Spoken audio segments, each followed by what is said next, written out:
y las tipologías bíblicas nos enseñan una verdad. Entonces vamos a hablar de eso en este momento, sobre Cristo, nuestro sacrificio. Todo el Antiguo Testamento está enfocado en Cristo. Toda la tipología del Antiguo Testamento habla de Jesucristo. Y voy a mostrar hoy algunas cosas de tipologías, algunas cosas. No puedo mostrar todo el Antiguo Testamento. Lo que quiero enseñar hoy, mi objetivo es que aprendamos a diferenciar lo que es el tipo y el antitipo, que aprendamos a diferenciar cuando se habla de un tipo, apunta a un antitipo, que es una verdad que quiere comunicar, y que la iglesia no debe detenerse en los tipos, o sea, en los ejemplos, en las sombras, en las figuras, que la iglesia no debe detenerse en esas cosas que muestra el Antiguo Testamento que nos hablaban de Cristo. Si usted va a la Biblia, en realidad toda la tipología está enfocada a hablar de Cristo, nuestro Redentor y nuestro Salvador. Yo hoy voy a desarrollar este tema, que va a hacerlo en el lapso de que siempre utilizo una hora.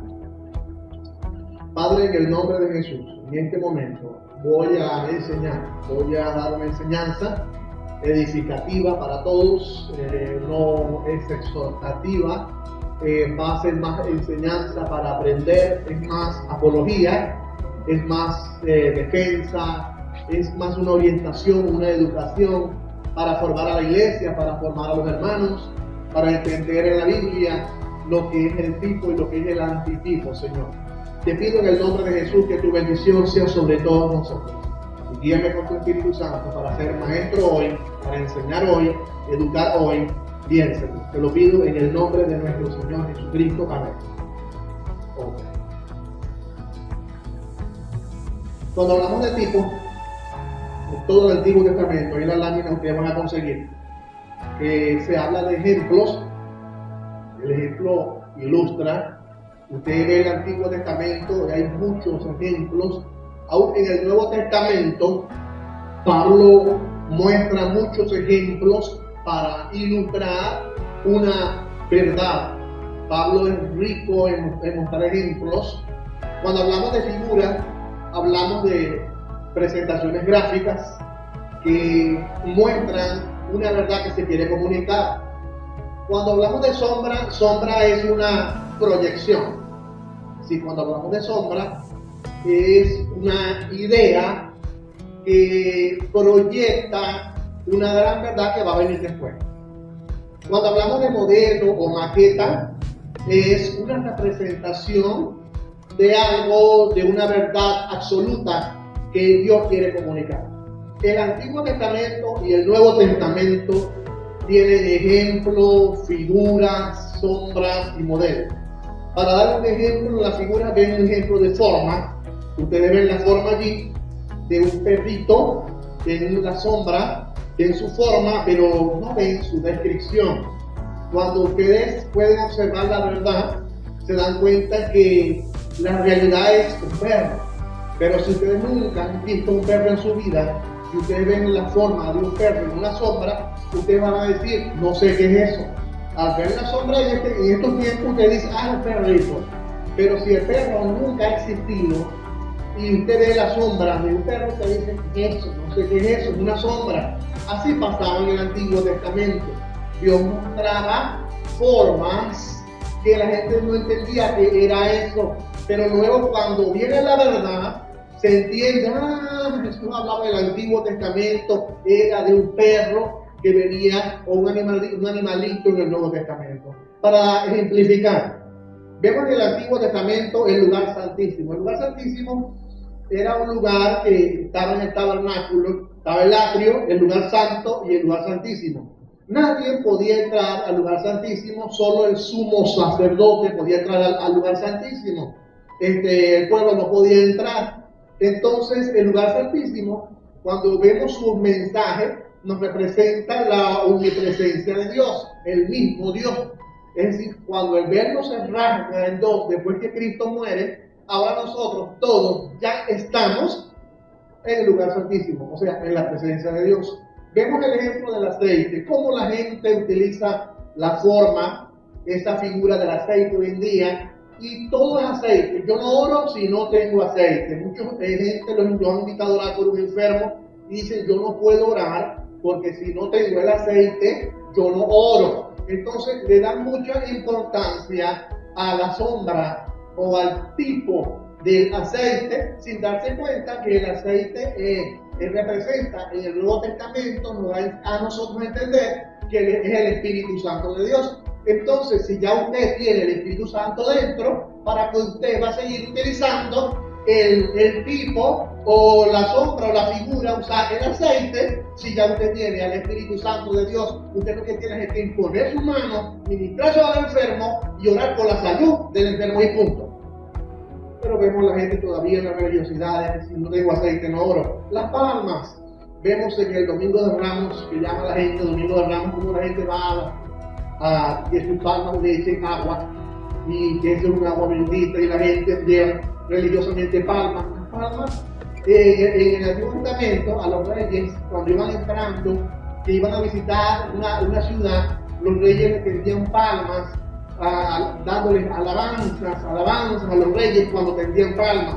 Entonces cuando hablamos de palmas, a Jesús le tendieron sus palmas porque ellos decían, ahí viene Jesús, nuestro rey, el rey de los judíos, y entonces todos tendían palmas para exaltar a Jesús. Entonces la palma representa alabanza a Dios. Vemos el velo tiene muchos significados. Vemos el velo en la mujer, la tela como tal. Hoy en día la gente sigue con el ejemplo, la figura, la sombra, el modelo del velo, y las mujeres tienen que ponerse el velo, y andan estas mujeres con el trapo en la cara. El velo simplemente es un ejemplo, una figura, un tipo del Antiguo Testamento que nos da una verdad. El mismo Pablo lo usa en Corintios. Pablo usa el velo en Corintios para dar ejemplo de lo que es los niveles de autoridad o la sumisión. Cuando usted lee Corintios, vemos que la mujer debía usar velo. Si no usaba el velo como tal, la mujer entonces debía cortarse su cabello aparte, porque no podía andar la mujer con el pelo largo sin velo. Por la cultura, la mujer que usaba velo, la cultura griega, el velo era un nivel de respeto. Cuando usted veía una mujer en la cultura griega con velo, la mujer quería decir que esta mujer estaba sumisa, tenía padre, era respetuosa a sus padres, por lo tanto usaba velo. Y si era casada, usaba el velo porque era sumisa a su esposo como tal. Cuando una mujer no tenía velo, era una mujer que no se sujetaba a nadie, no tenía marido, no tenía padre, y era una prostituta, tenía su cabello largo y andaba buscando marido. Entonces Pablo le dice, mejor que te cortes el cabello, te rapes, para que no te confundas con una ramera. Entonces en Corintios, Pablo usa el ejemplo del velo para decir, el velo es señal de sumisión. Por eso en el primer capítulo 11, empezando Corintios, dice que la autoridad es Dios, luego viene Jesús, después de Jesús viene el hombre y luego la mujer. En ese texto habla de niveles de respeto. Por eso el velo hoy en día simplemente es un simbolismo que habla que la mujer es una mujer respetuosa. Aquí hay mujeres respetuosas, aunque no tengan la tela en su cara, ¿correcto? Escuché un poco antes. El pan y el vino ya lo vemos, siempre le damos la cena del Señor, el cuerpo y la sangre de Jesús. Entonces, un tipo era algo del Antiguo Testamento que daba una representación de algo más profundo, una verdad, un principio superior. Por lo tanto, para nosotros lo importante no es la forma, sino el principio. Las formas pueden ser muchas, no practicamos formas, no practicamos costumbres, practicamos todos los principios que la Biblia enseña. Textos bíblicos en 1 Corintios, en el capítulo 10, dice la Biblia que había una nube que guiaba al pueblo de Israel. Esa nube es la representación de Dios. Si la habla de que una nube los guiaba de día, y una columna de fuego los guiaba de noche. Eso es un simbolismo, eso es un tipo que nos habla de Dios. Entonces, en Corintios capítulo 10, 1 al 6 nos muestra esto. Y estas cosas sucedieron como ejemplo todos los pecados que ellos cometieron para que hoy en día no caigamos en estas cosas. Pero lo que dice la Biblia allí en este texto de Corintios es que una nube los guiaba. Después dice también que había una roca que les guiaba y esta roca era Cristo. Entonces, cuando hablamos de la roca o de nube, estamos hablando de la representación de Dios, la representación de Cristo. En Romanos 5:14 nos habla de la figura de Adán. Y Adán, dice la Biblia, que Adán es un tipo de Cristo. Entonces entendemos que Adán en el Antiguo Testamento era una figura del Cristo que iba a venir. Cuando hablamos de figura y sombra en el Antiguo Testamento, lo vamos a ver más adelante, la figura del tabernáculo, todas hablaban de mi Señor Jesucristo. Entonces, hoy nosotros aquí tenemos que predicar y exaltar es a Cristo y no las figuras del Antiguo Testamento, porque las figuras del Antiguo Testamento eran sombra y figuras de lo que había de venir. Vemos en Hechos 7:44, que también muestra el modelo del tabernáculo en cada una de sus piezas. Lo que quiero mostrar es que el Antiguo Testamento y el Nuevo Testamento nos dan ejemplos, nos dan figuras y nos dan sombras y nos dan modelos de las cosas que iban a venir después. Veamos un ejemplo en el libro de Éxodo, capítulo 25 al 40. Es decir, que los primeros 15 capítulos de Éxodo nos hablan de la salida de Egipto y su recorrido en el desierto. Pero el capítulo 25 hasta 40 habla solo de el tabernáculo. Y en el tabernáculo había estas piezas que están en la figura. Estaba el altar de sacrificios, es el primero. Hoy en día nosotros no hacemos altar de sacrificios, ni tenemos altar de sacrificios. Los judíos por la religión están haciendo un altar de sacrificio y están haciendo estas piezas porque van a hacer el tabernáculo, porque ellos no aceptaron como Cristo vino, como el Mesías y el enviado de Dios. Ellos siguen en la oración y en las prácticas del Antiguo Testamento. Entonces vemos que el altar de sacrificios es nuestro sacrificio. Es decir, al entrar al tabernáculo, lo primero que uno se encontraba era el altar de sacrificios. O sea, Cristo es nuestro sacrificio. Cuando Cristo muere en la cruz, nos da la libertad de continuar y de avanzar hacia el lugar santísimo. Luego nos encontramos la fuente de bronce, también se llamaba lavacro. La fuente de bronce fue hecha del espejo, es decir, del espejo de todas las mujeres como tal, que reflejaba la pureza, la belleza. Ahí se lavaban para entrar al lugar santo y al lugar santísimo. Los sacerdotes y los sacerdotes se lavaban con agua que había en ese lugar para ellos ministrar los oficios del culto.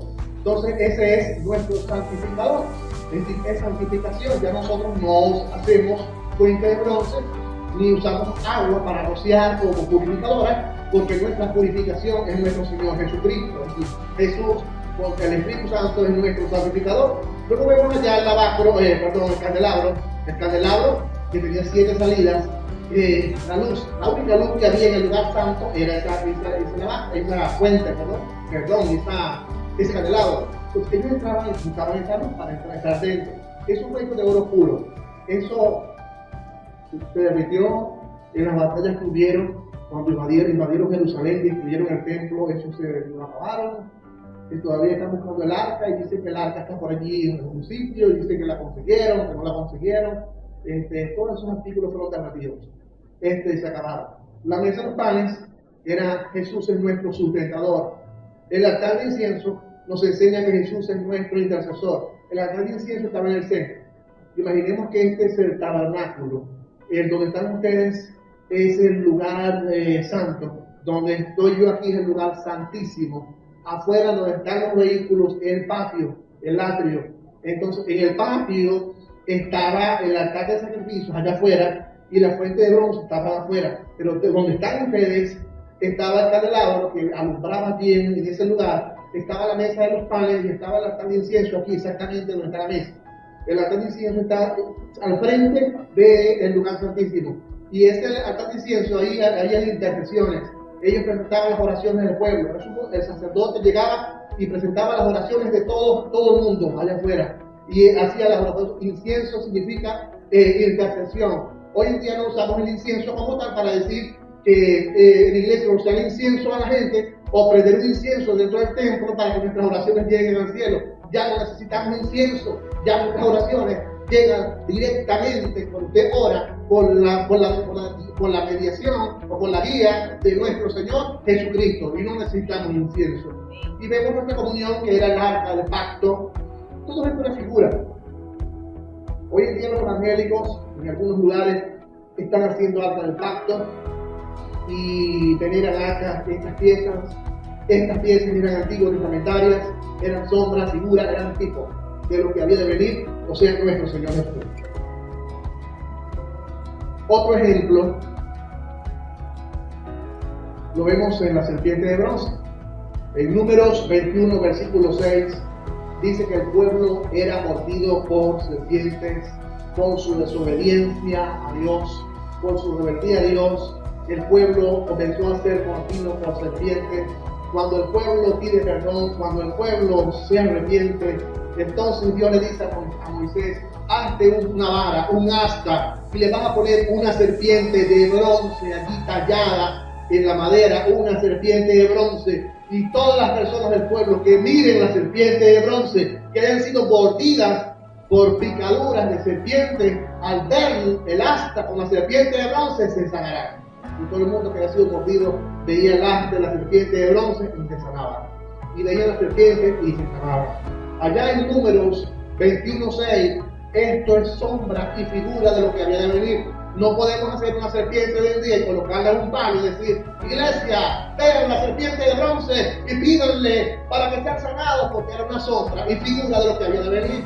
¿Y qué era lo que había de venir? Lo vemos en Juan capítulo 3, versos 14 y 15. En el verso 16 encontramos que Cristo viene a representar esa serpiente de bronce en lo alto, el bronce, que es nuestro, que muere por nosotros en la cruz del Calvario. Entonces ya nosotros no predicamos la serpiente de bronce, nosotros predicamos a Cristo, nosotros predicamos la sombra, nosotros predicamos la verdad absoluta, que es Cristo. Juan 3:16, porque de tal manera amó Dios al mundo que ha dado a su Hijo unigénito, para que todo aquel que en él cree no se pierda, mas tenga vida eterna. Nosotros predicamos a Cristo y no la serpiente de bronce. La Iglesia Evangélica Líder Central estamos en los principios, en la verdad que enseña la palabra. No vivimos de formas, no vivimos de figuras del Antiguo Testamento, porque buscamos enseñar lo que comunicaban esas sombras y esa figura, que era una verdad absoluta. Entonces el tipo, no tiene sentido el tipo solo. Sigue el entendimiento de un antitipo. Muchas iglesias están predicando tipos. Usan los estandartes de Israel del Antiguo Testamento y los levantan en sus iglesias, los estandartes con los nombres de las 12 tribus de Israel.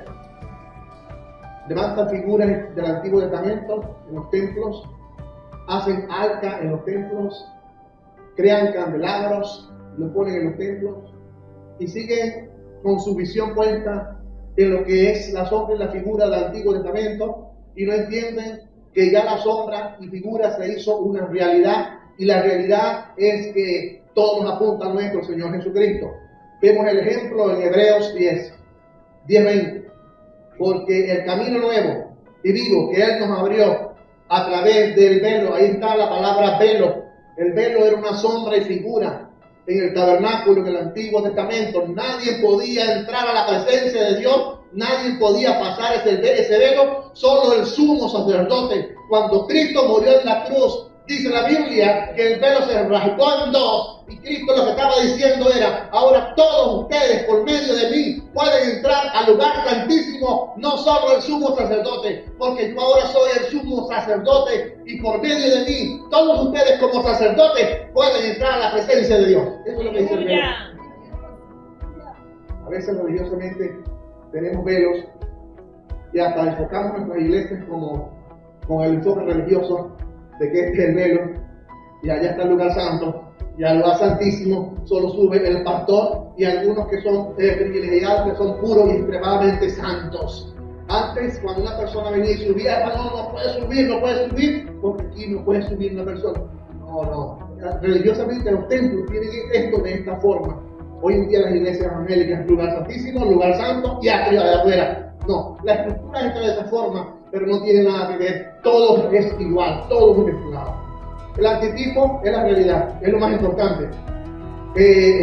Amplia y compleja de entender. Entonces, nosotros vemos que cuando usted busca esto, usted va a conseguir tipos y antitipos en internet por todos lados. Tipo es lo que no se podía ver, lo que era una sombra, Y el antitipo es la realidad que viene después, es la verdad absoluta, lo que llamamos hoy las formas y lo que llamamos hoy con el principio. Entonces nosotros debemos predicar los principios, no estar haciendo formas, no estar predicando formas. Entonces eso es la realidad del vamos a seguir. Aquí entramos a la Pascua.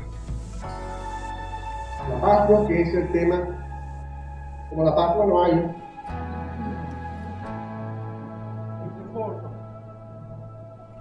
Cuando se realizó la Pascua, en Éxodo capítulo 11, la Pascua como tal era un tipo, era una sombra de lo que iba a venir después. Ya nosotros entendemos lo que vino. Los judíos están todavía en la Pascua en el Antiguo Testamento. Nosotros no hacemos la Pascua como tal. Jesús nos dejó la cena del Señor. Entonces la Pascua fue la última plaga. La Pascua en su palabra hebrea es pasar, que significa pasar de largo. Eso es Pascua.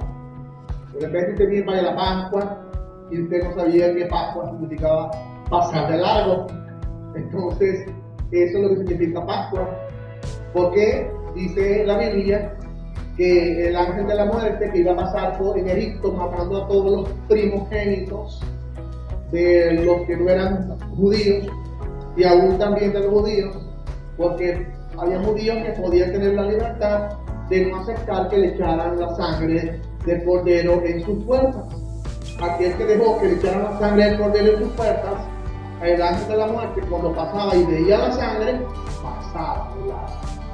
Y en la siguiente casa no había sangre y el primogénito de esa casa moría y seguía el ángel de la muerte. Fue la última plaga. Entonces la Pascua como tal, en el rociar sangre en las puertas de las casas, era una sombra de lo que había de venir. Quien estaba hablando que ahora en Cristo, Cristo derramó su sangre y ahora usted ha sido rociado por la sangre de Cristo. La sangre de Cristo nos limpia de todo pecado. Entonces, cuando el ángel de la muerte, que dice la Biblia, la paga del pecado es la muerte, cuando el ángel de la muerte viene, cuando las personas vengan o las personas mueran y vayan al infierno, usted por la sangre del cordero, usted no va a ir al infierno, porque usted tiene la sangre del cordero y entonces usted va al reino de los cielos, porque usted ha sido limpio por la sangre de Cristo. Entonces vemos que es algo de que enseña en el Nuevo Testamento como tal. La sangre, la Pascua, pasó de largo. Seguimos. Ubíquense allí si lo desean, en el libro de Éxodo, en el capítulo 11. Éxodo 11, ahí están las citas, 4, 5, 7, 12, ahí en el 11. Yo la tengo escrita en la lámina.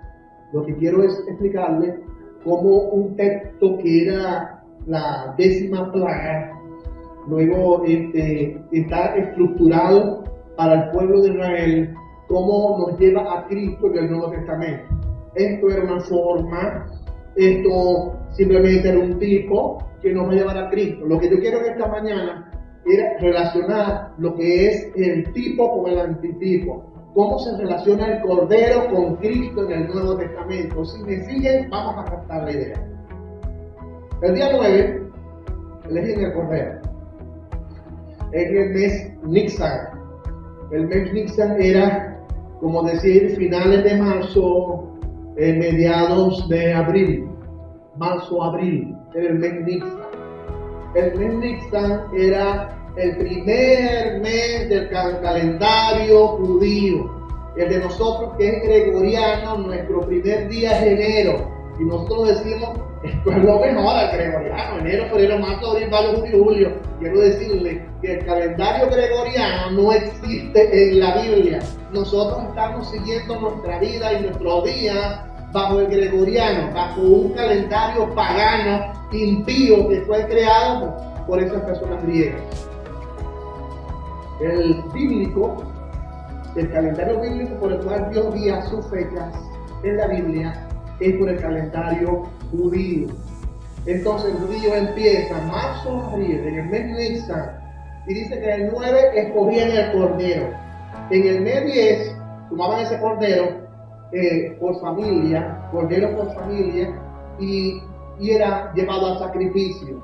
Cuando vino Cristo, se tomó un cordero igual, se toma un animal sin defecto, versículo 5, un macho de 1 año, y ese cordero se seleccionaba en el domingo. Ven lo curioso del caso, y el lunes se llevaba al templo. Entonces dice que tenía que ser sin defecto. Si el cordero tenía un defecto, lo echaban para atrás, porque tenía que ser examinado. En el versículo 6 dice que había que guardarlo desde el día 10 hasta el día 14, o sea, el lunes, hablando de nuestro calendario gregoriano, ¿no? Lunes, martes, miércoles, jueves, esos 4 días, y viernes. Es decir, hasta el jueves, luego era sacrificado el día viernes. Eso era el paso de los judíos hacían eso.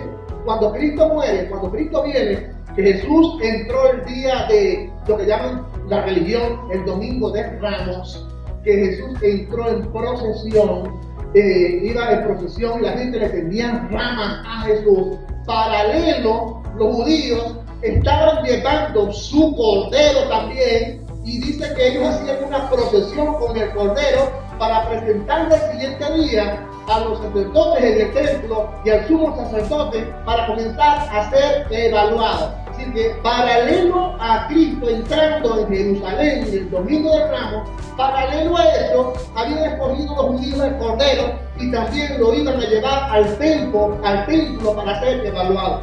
Lo que la ley hacía, lo que en el Antiguo Testamento se hacía en la Pascua, paralelo a eso, Jesús iba también. Y entonces dice que el sacrificio era el día 14, o sea, el viernes, a eso de las 2 de la tarde, con luna nueva. ¿Saben qué? Porque el calendario judío cambia, el gregoriano cambia, porque a veces Semana Santa nos toca a finales de marzo, a veces nos toca a principios de abril, a veces nos toca a mediados. ¿Por qué varía en el gregoriano el calendario? Es porque la primera luna llena era cuando en el mes Nisan se celebraba la Pascua, y el gregoriano varía en cuanto al calendario judío. Entonces vemos que la luna, si usted se pone a examinar, si usted no había aprendido, captado eso, siempre en Semana Santa, usted se va a conseguir que la luna está llena y que el Jueves Santo y el Viernes Santo la luna está grandotota. Porque Cristo escogió el día más claro, el día más iluminado, para morir por cada uno de nosotros, para que todos vieran la luz del mundo que venía a la tierra a salvarnos de pecados. Entonces, en la primera luna llena, en el mes Nisan, se sacrificaba ese cordero. Dice que era asado, era comido en la noche, y si sobraba algo, tenía que quemarse, dice el versículo 10. El versículo 11 dice que por los vestidos en el cuerpo, calzados los pies, los niños y los hermanos, comeréis. Algo curioso, no era la realidad. Todo el mundo tenía que comer de este cordero. En la Pascua le daban del cordero que era sacrificado a todos los que estaban celebrando la Pascua. Usted ve el texto bíblico, lo comían asado, los que tenían vestido su cuerpo, los que tenían calzado, aún los niños. Entonces no había sección de personas. Y como la religión y cómo a veces el falso mensaje se han metido dentro de las iglesias, y nosotros a veces dividimos. Antes dividíamos y decíamos: no, la cena del Señor es solo para los que son bautizados, y los que no son bautizados se quedan por allá viendo, cuando si ellos no tenían también derecho de tomar la cena del Señor, porque también recibieron a Cristo como su Salvador personal y son salvos. Por lo tanto, la cena del Señor es algo bíblico para todos los que creen en Cristo como su Salvador personal. Para nosotros a veces la religión nos metió eso por años, por muchos años, y en algunas iglesias se sigue practicando eso. los bautizados pasen adelante y los que no son bautizados se quedan atrás. Solo van a tomar la cena del Señor los bautizados. Se creyeron que la Pascua se la daban a todo el mundo. El versículo 2 y 3 dice que la sangre será señal en las casas. Veré la sangre y ahí dice: pasaré de largo. Pascua. Pasa de largo. Luego celebraban las fiestas de los panes sin levadura. Del 15 en adelante, es decir, el 14 era el sacrificio y el 15 en adelante una semana de panes sin levadura. El cordero debe ser intacto, es decir, debía sin quebrar, sin tener ni un hueso quebrado.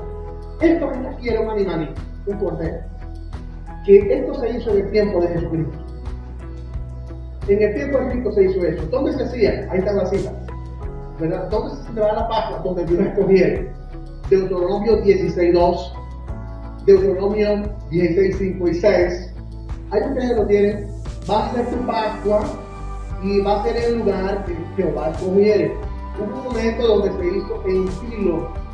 Luego, cuando salieron del recorrido por el desierto, se hizo en Silo, luego se estableció en Jerusalén. Y desde allí siempre se ha hecho en Jerusalén. Era el lugar donde Dios determinaba que iba a ser la Pascua. Entonces, en Deuteronomio 16:2 y Deuteronomio 16:5 y 6 dice que era el lugar que Jehová escogiera. Aquí ya sabemos que Dios escogió el lugar. No vamos a detenernos en este pasaje. Ahí vemos que se hacían fiestas, donde se presentaban tres fiestas. Eran tres fiestas que se realizaban. Vamos a verlas más adelante. Ahí está el texto. Dice la fiesta solemne que era Pascua, panes sin levadura, primicias. Lleven la cuenta, tres fiestas. Luego la fiesta de la semana o Pentecostés, 4 fiestas. Luego la fiesta de las cabañas, que eran, es decir, trompetas, expiación y las fiestas de los tabernáculos, cabañas. 3 fiestas más, eran 7 fiestas. Ya las vamos a mostrar figurativamente. Ahí las tenemos. Usted dirá: ¿pero por qué te voy a aprender esas fiestas? Porque para usted entender el Nuevo Testamento, para usted entender la obra de Cristo escatológica, usted necesita conocer las fiestas judías para entender cómo era ese proceso y cómo ahora, para nosotros, las fiestas judías representaba un proceso escatológico desde la muerte de Cristo hasta la venida de Cristo. Lo vemos en la lámina. No sé si ustedes lo ven, no lo ven. Vemos allá fiestas bíblicas. La primavera, se hacían 3. La Pascua era jueves, viernes santo. Luego las primicias, el domingo de resurrección. Luego, después del 14, el 15 adelante, por una semana, se realizaba la fiesta de los panes sin levadura. Y 50 días después, el Pentecostés. Entonces vemos allí que había 4 fiestas. La Pascua, que es la Pascua en el tiempo del primer mes Nisan, luna llena, cuando vino Cristo. El domingo de Ramos Cristo entró. También paralelo a los judíos llevaban su corderito al templo. El lunes presentaban el cordero en el templo. La Biblia dice que el día lunes Cristo se presentó en el templo y derrumbó todas las mesas y los corrió a todos porque estaban corrompiendo el templo con lo que estaban haciendo. Fue el mismo lunes que Jesús hizo eso, fue el mismo lunes que los judíos estaban presentando su corderito para ser sacrificado según la ley judía. Ese fue el lunes. Pasaron 4 días. Luego de los 4 días vemos la muerte de Cristo como tal. La muerte de Cristo el día viernes, iniciando el día jueves. Ya les explico eso. Entonces la fiesta de la primicia era el domingo, que resucitó Cristo. Por eso dice la Biblia: Cristo es nuestra primicia. En Corintios habla de que Jesús es nuestra primicia. Jesús resucitó. El primero en resucitar el día domingo. Y la fiesta de los panes sin levadura, encontramos que es la amargura, ¿no? La amargura. Cristo es sepultado.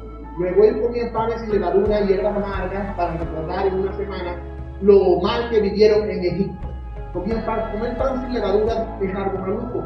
Comer hierbas amargas es algo maluco. Y por una semana, de una Pascua hasta la otra sábado de Pascua, ellos comían panes sin levadura. Estas 4 fiestas hacían en la primavera. Hacían el Pentecostés venía 50 días después. Después venían otras fiestas más. Lo que quiero decir es que las 7 fiestas hablan de la muerte de Cristo. Ahí está la lámina. Habla hablan de la sepultura, hablan de la resurrección. La primera semana, la semana que llaman Semana Santa. Luego, por toda una semana, los panes sin levadura. Luego esperaban 50 días después la fiesta del Pentecostés. Por eso el Pentecostés significa 50. Y la gente religiosamente le ponen a las iglesias Pentecostés o Pentecostales, porque son las iglesias que son ungidas. El término Pentecostés es un término de una fiesta judía, y es un término simplemente una ley judía, una fiesta de 50 días después se hacía en la fiesta de la Pentecostés, donde vino el Espíritu Santo por primera vez. Entonces la gente ha tomado el Pentecostés como algo del Espíritu Santo, y simplemente era otra cosa. La fiesta de otoño era otras cosas más, que eran el rapto de la iglesia, trompeta, el rapto de la iglesia, luego expiación, segunda venida de Cristo, y luego tabernáculos en el milenio, el reino de Dios en la tierra en su milenio. Toda esta escatología la vemos en las 7 fiestas judías. Entonces, cuando nuestro Señor Jesucristo entró a Jerusalén, ustedes conocen el texto en Lucas 19, 29 a 31. Él mandó a sus discípulos, a 2 discípulos, que fueran a una aldea y hallarían allí un pollino atado. Y si le preguntan para qué ese pollino, ustedes van a decir: el Señor lo necesita. Y entonces dice que fueron a buscar ese burrito allá en Lucas 19, y Zacarías dice que proféticamente que alégrate mucho, hija de Sión, da voces de júbilo, hija de Jerusalén, he aquí que viene el justo, el Salvador, humilde, cabalgando un burrito. Esto lo decía proféticamente Zacarías. Y en Lucas 19, 36 dice que Jesús entró a Jerusalén el día domingo, y todo el mundo comenzó a poner ramas, alabanzas a Dios, ponían ramas. Y paralelo a eso, los sacerdotes estaban buscando un cordero también. Y entonces Jesús entró a Jerusalén. Llega el día lunes y Jesús va al templo y comienza a darle látigo a todos y a tumbar todo lo que estaban haciendo, porque el templo estaba corrompido. Paralelo a esto, había una procesión donde llevaban el cordero, porque todos los Nixon llevaban el cordero en procesión para el templo, para ser evaluado por 4 días. Fue evaluado por 4 días. Si no servía, tenían que rechazarlo. El cordero era evaluado por 4 días. Y ellos tenían que decir como sacerdotes: el cordero es justo para ser sacrificado. Y Jesús entonces está en el templo. Y ahí vemos una lámina que figurativamente, lo que le acabo de decir, está en la lámina. El domingo 9 se veía el cordero por el sumo sacerdote, y en procesión que había llevado al templo para estar el lunes 10 en el templo. Si vemos el martes 11, 12, 13 y 14, en estos días el cordero era examinado por los principales del templo. Aquí lo vemos. El día lunes 10, 11, 12, 13 era examinado. Si nos vamos a lo bíblico, esto es una sombra y figura de lo que iba a venir. ¿Qué hizo nuestro Señor Jesucristo? Nuestro Señor Jesucristo, los días 10, 11, 12 y 13 hasta el 14, también fue evaluado como el Cordero de Dios.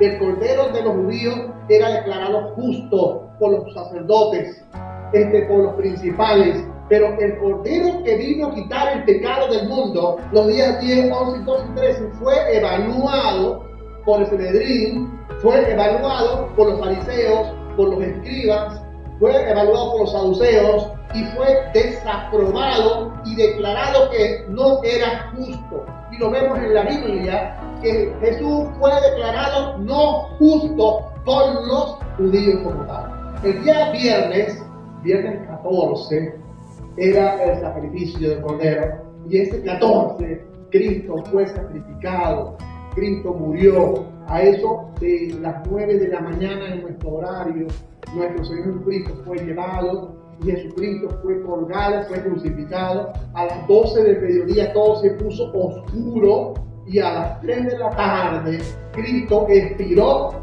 y Cristo murió. Paralelo a eso, el Cordero de los judíos, por la ley judía, también estaba siendo sacrificado. A diferencia que el Cordero de ellos había sido declarado justo, pero Cristo como Cordero de Dios había sido declarado injusto por los judíos, porque los judíos rechazaron a Cristo Jesús y no lo aceptaron. ¿Qué pasó entonces? Cristo no podía morir. Si no era justo, no podía morir. Tenía que ser declarado justo para Cristo poder morir por cada uno de nosotros. Entonces el Cordero aquí lo vemos, ahí la figura lo ve muy bien, cómo es llevado en procesión, cómo es evaluado, cómo es sacrificado, cómo era quemado. Pero lo mismo hizo Cristo. El día 9 Cristo entró a Jerusalén, recorrió como si fuera una procesión. Los religiosos vemos que hacen procesión con Cristo, con una imagen de Cristo, y hacen sus procesiones el día domingo, porque en realidad el Cordero entró en procesión y Cristo entró en procesión porque todos tendieron sus palmas y sus ramas como tal. El día 9 Cristo le cayó, le dio al templo, lo golpeó el templo y todo eso.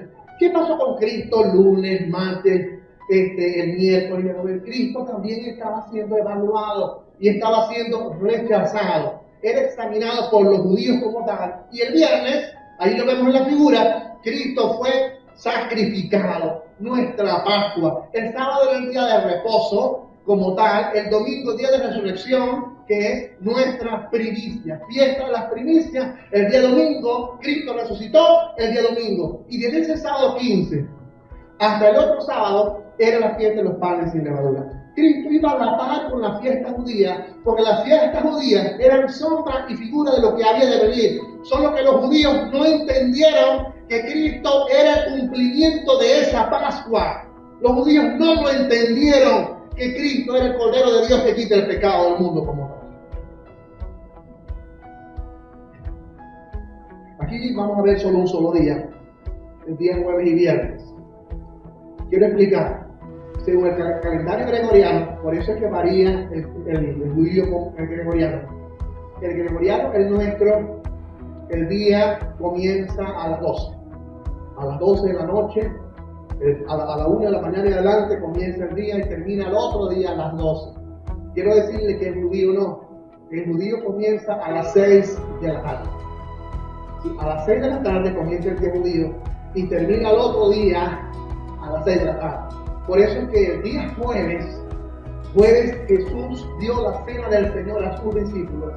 Judas vino, ahí está en la lágrima, después se las voy a hacer. Después se iba a pasar a ustedes a su teléfono para que fueran viendo los teléfonos. Porque allá en la convención me gustó una metodología que utilizaron, que cuando los conferencistas se paraban a dar la conferencia, ya todo el mundo tenía las láminas en sus teléfonos.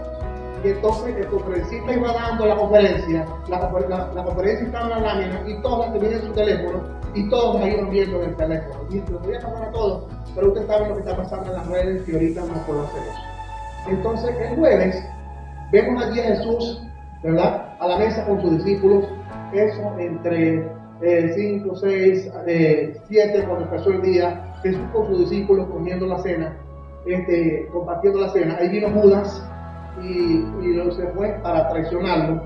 Jesús luego se dirige a Getsemaní a orar con ellos, ora en el Getsemaní, y a eso de más o menos las 12 Jesús es aprendido.